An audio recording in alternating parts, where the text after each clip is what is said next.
আম্মা, কি সুন্দর গন্ধ! আলহামদুলিল্লাহ, ছোট্ট ঘর হলেও কত শান্তি।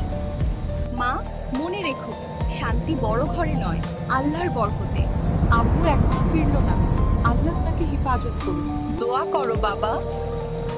বিপদে প্রথম কাজই হলো আল্লাহর কাছে ফিরে যাওয়া।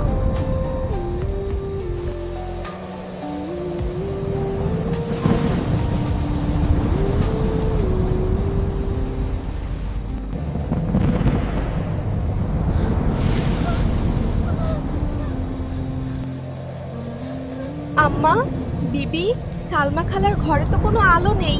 এত